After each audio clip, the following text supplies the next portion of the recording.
కొన్ని విషయాలు పచ్చిగా మాట్లాడుకోవాలండి. అంటే ఎంతైతే అంత సిగ్గు విడిచి మామూలుగా మాట్లాడుకోవడమే మంచిది. ముఖ్యంగా ఫైనాన్షియల్ డిసిప్లిన్ అండి.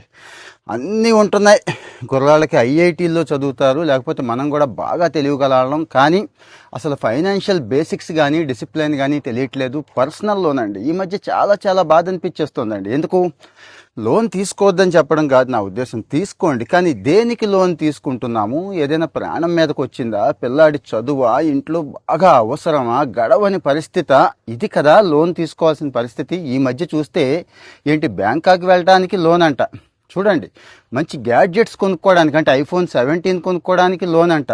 ఏదో భార్య అలిగింది కదా అని చెప్పి, అంటే ఆవిడ అలుగుతుంది కదా అని చెప్పి బంగారం కొనడానికి లోన్ అంట. పర్సనల్ లోన్ అండి.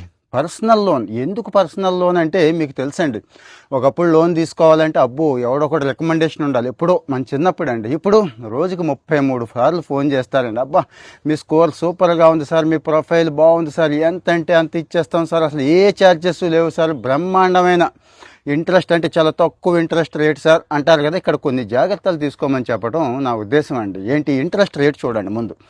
అది పెద్దగా అనిపించదు. 7, 8, 9, 10, 11కి మనకి పెద్ద తేడా అనిపించదు. కానీ 0.5% అయినా కానీ పట్టుపట్టండి. ఎంత తక్కువ ఉంటే అంత చూడండి. ఎందుకంటారా, మీకు తర్వాత వెంటనే కట్టేస్తానన్నాడు, కట్టించుకోడండి. 2 ఏళ్ళు 3 ఏళ్ళు 5 ఏళ్లకో వేస్తాడు కదా, అక్కడ 0.5%, 1% కూడా వేలల్లో ఒక్కోసారి లక్షల్లో తేడా వచ్చేస్తుంది. అది చూసుకోండి. 2, ప్రీపేమెంట్ ఛార్జెస్ అండి. అంటే నేను ముందు కట్టేస్తానంటే దానికి కూడా మళ్ళీ ఛార్జ్ అడుగుతాడు. ఇది ముందే డిసైడ్ చేసుకోవాలి. నేను కూడా ఇబ్బంది పడ్డాను. ఒకప్పుడు తీసుకుంది తక్కువేనండి, అప్పటి నుంచి నాకు ఒపీనియన్ పోయింది పర్సనల్ లోన్ మీద. ప్రీపేమెంట్ ఛార్జెస్ అది లేకుండా చూసుకోండి. డాక్యుమెంటేషన్ ఛార్జెస్ అంటే అండి, ఏముంది డాక్యుమెంటేషన్ నాకు అర్థం కాల. అందులోకి వెళ్ళి ఎంటర్ చేసేస్తే మన పేరు అది ఇచ్చేస్తే మొత్తం అదే చెప్పేస్తుంది కదా, దానికి కూడా ఛార్జెస్ అంట. చూడండి, మళ్ళీ ప్రాసెసింగ్ ఛార్జెస్ అంట. వాళ్ళు ఉన్నదే అందుకు, జీతాలు తీసుకుంటుందే అందుకు, మళ్ళీ దానికి ప్రాసెసింగ్ ఛార్జెస్ అంట. సో ఇవన్నీ ఏమీ లేకుండా ఏ బ్యాంక్ ఇస్తుందో చూసుకోండి. ముందు వడ్డీ అండి, చాలా చాలా ఇంపార్టెంట్ వడ్డీ.